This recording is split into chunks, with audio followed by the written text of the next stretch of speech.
আসসালামু আলাইকুম। সবাই কেমন আছো আপুরা? আলহামদুলিল্লাহ আমি ভালো আছি। আজকে আবার গলার একটা বেসিক নিয়ে হাজির হয়ে গেলাম আপুদের সামনে। কামিজের পেছনে আমরা চেইন দিতে পছন্দ করি অনেকে, তাই না?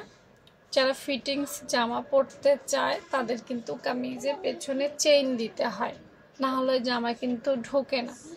আর চেইন দিলেও আসলে অনেক সুন্দর লাগে। হ্যাঁ, তো এই চেইন যখন তোমরা দিবা তখনও গলার একটা বিশেষ পদ্ধতি আছে, সেই পদ্ধতি অ্যাপ্লাই না করলে তোমার কিন্তু জামাটা নষ্ট হবে। হ্যাঁ, চলো আজকে চেইন দিলে কিভাবে গলা কাটিং করবে সেইটা দেখাই।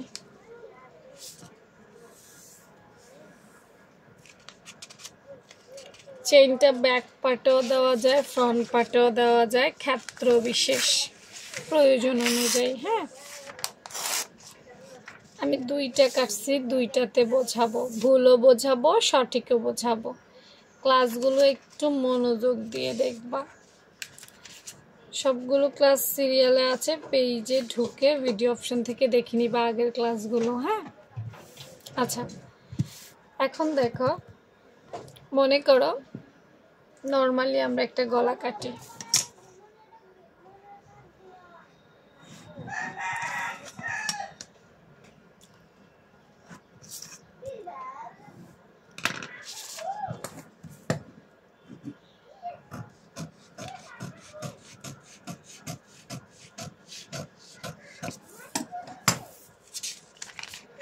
মনে করো এই হচ্ছে আমার নর্মাল একটা গলা কাটিং করলাম, তাই না? চেইনটা বসাই কোথায়? চেইনটা কিন্তু এখানে বসাই।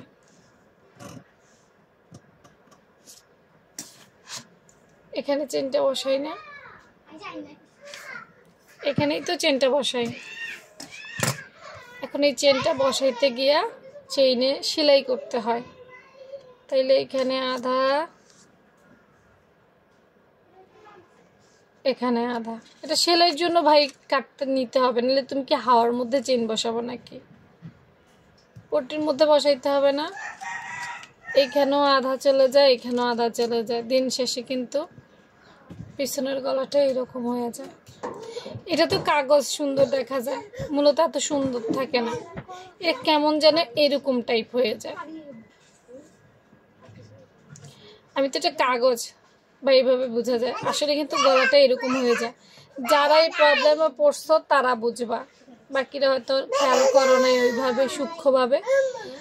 চেইন দিয়ে নর্মাল গলা, জামার পেছনে চেইন দেওয়ার ফলে এইভাবে হয়ে যায় গলাটা, শেপ বাজে হয়ে যায়। ইভেন এই দুই সাইড থেকে বডির পিছন থেকেও টান খায় অনেক সময়। অনেকেই আমাকে বলো যে আপু, চেইনওয়ালা জামায় কি আসলে বডি বাড়াই নিতে হবে?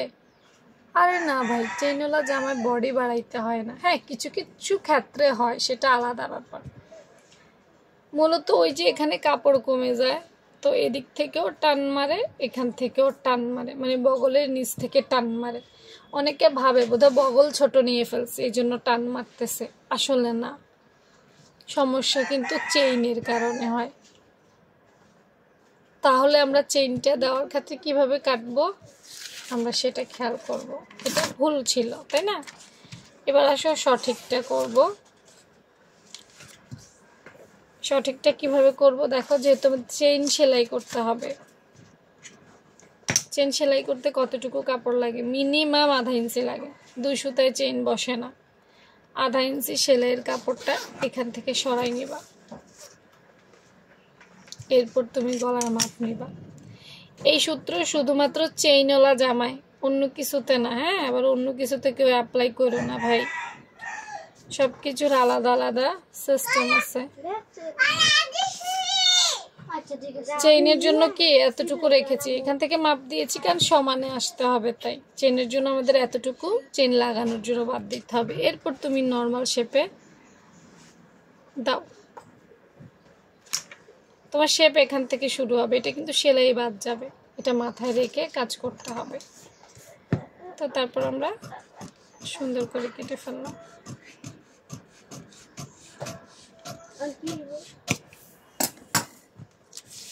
এখন খোলার পর দেখো এটা কেমন হয়েছে। খোলার পর এখানটা বেড়ে গেছে না? হ্যাঁ, বেড়ে যাক। এখন আমি মনে করি এটা হচ্ছে আমার চেইন লাগানোর জায়গা। এখন এখানে তো আমি আধা ইঞ্চি বাড়তি নিছি না? এখন আমার যদি এই বাড়তি অংশটুকু কমে যায় কি হবে? আমি তো মেপেই নিছি, আমার তো প্রবলেম হবে না। বরং আমি যদি না আগে থেকে এই ব্যবস্থা না নেই তাহলে আমি বিপদে পড়ব। বাট এখন আর আমি বিপদে পড়ব না। হ্যাঁ, বিপদে পড়ার আগেই আমাকে কি করতে হবে? পথ খুঁজে নিতে হবে, তাইলে আর আমি সমস্যায় পড়ছি না। যেখানেই কাটো এইভাবে কাটবা, তাইলে দেখবা জামা সুন্দর হয়। আর আমাকে জানাবা এই সমস্যাগুলোয় পড়েছো কিনা, এখন আর হবে কিনা। অর্থাৎ তোমার মন্তব্যের উপর নির্ভর করে কিন্তু আপু ভিডিও দিব। শূন্য মন্তব্য জানাতে ভুলবা না। আল্লাহ হাফেজ।